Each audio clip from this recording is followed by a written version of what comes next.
Hello, this is Joseph Zoll. Of late, there has been some discussion about the 25th Amendment, but there are some inherent problems with invoking the 25th Amendment that have not received a lot of publicity. So that's what we're going to deal with today. Let's focus on Section 4.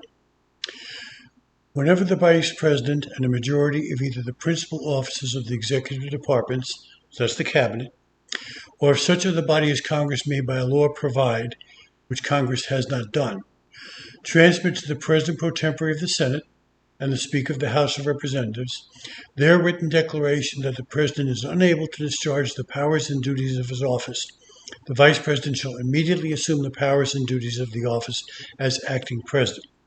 That goes on to where Congress can make a decision if the President wishes to challenge the decision of the Vice President and the Cabinet, and we're not going to deal with that today. If you want to go into the weeds on this, the amendment is, of course, in the Constitution. And at the end, I'll tell you where you can get a free copy of the Constitution if you don't already have one. So our key here is the Vice President and majority of the principal offices of the executive departments. The Vice President might have a conflict of interest here. He might decide, well, I think the President can discharge the duties of his office, but I'd kind of like to be President myself, so I'll go along with the majority and will invoke the 25th Amendment. In that light, it would be to his advantage to go along with the majority, whether he believes the President is capable or not. On the other hand, the Vice President might be extremely loyal to the President and feel this is the greatest President in history and he could never do this good a job himself, and so not go along with it under any circumstances. And in the wording of the 25th Amendment, if the Vice President doesn't go along, absolutely nothing happens. 100% of the Cabinet could be saying the President is incapable, but still nothing is happening. So the Vice President has a tremendous amount of power here, and however he might feel about the situation would pretty much dictate what happens if there is a majority of the Cabinet. Now, getting into the majority of the Cabinet, Secretary of State, Secretary of Defense, Attorney General, and so on. All these people were chosen by the President, confirmed by the Senate, sworn in, and are Cabinet officers. All of them can be presumed to have a certain loyalty to the President, but also can be expected to have a certain loyalty to the country if they feel the President is absolutely incapable of discharging the duties of his office. But the President also has the authority to fire any or all of the Cabinet members. So if the President gets a whiff of this going on, that some members of the Cabinet are starting to get interested in invoking the 25th Amendment seriously, he can simply fire all of them, and I mean all of the Cabinet if he wants to. Well, then who takes over?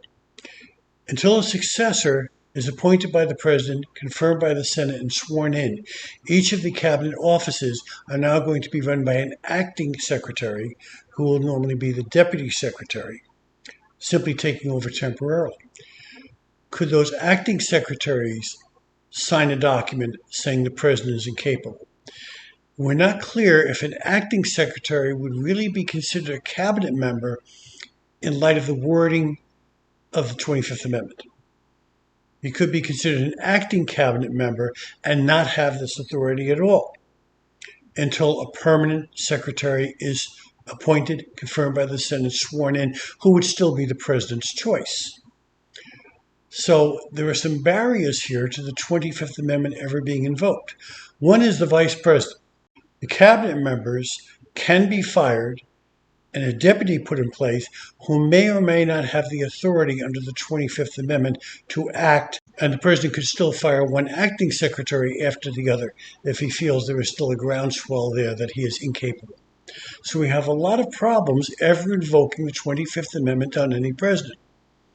Now, that part about such other body as Congress may by law provide, something independent of the Vice President Cabinet, this has never been done. Now, this would not require a new amendment. The 25th Amendment specifically says by law, so this would be passed by Congress. The problem is, who should be on that other body? The Cabinet and the Vice President are already accounted for. But if you take members of Congress, say the Speaker of the House, the President pro tempore of the Senate, the majority and minority leaders of each body, it gives Congress a whole lot of ultimate authority.